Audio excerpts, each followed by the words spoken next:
Get Out and Shoot. 3 shots into making this, I decided I was going to call this short, Get Out and Shoot.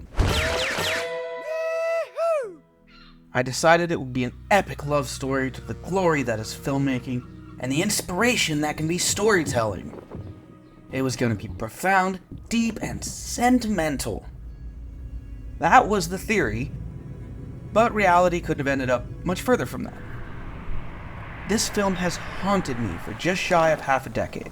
The inability to finish this 4-minute little short film has outlasted 4 moves across 3 states, a global pandemic, and 2 entire relationships. Don't worry, I'm on my 3rd though.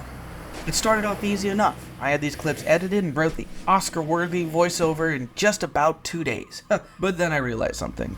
My script sucked. What was supposed to be an epic love story to the joy of speaking your truth ended up so angsty that if it had a physical embodiment, it would have been a 16-year-old wearing dark eyeliner telling his parents that they just don't get his art.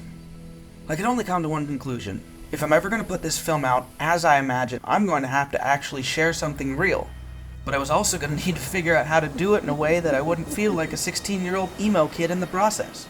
After 5 years of delaying putting this film out because I didn't really know what I wanted to say, I don't really have the authority to talk about anything, except one simple tiny thing. And it's as simple and angst-free as this.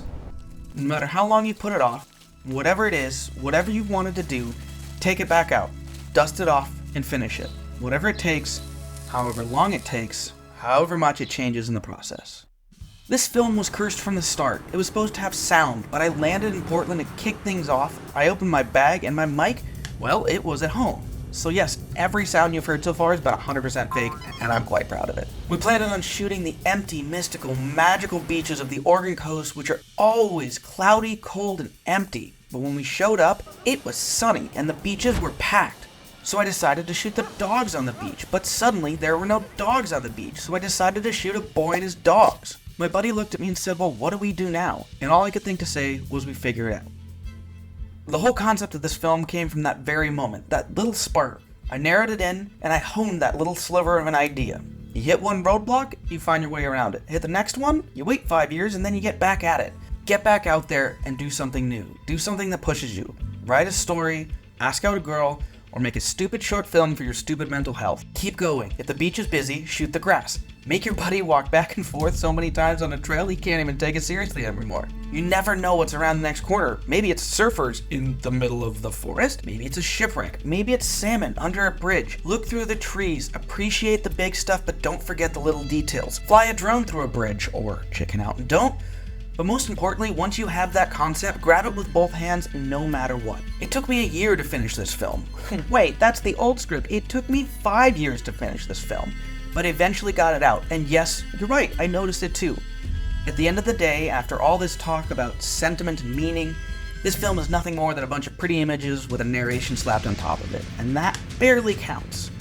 And is still a far cry from that epic tale of emotional growth I set out to make so long ago. But you know what? I took a step, and the next one I'll take another step. I went out and bought another microphone the other day. This is my first personal film in my 10-year career that has any sort of sentiment to it. This one is actually something more than pretty moving images and music. I made something real, yish. Maybe it worked and you're thinking this is great, or maybe you're thinking, well, he tried. But the next one will be at least a tiny bit better because of this one. And that's all I can ask for. So your turn. Get out and shoot. Or whatever it is you do. But go do it.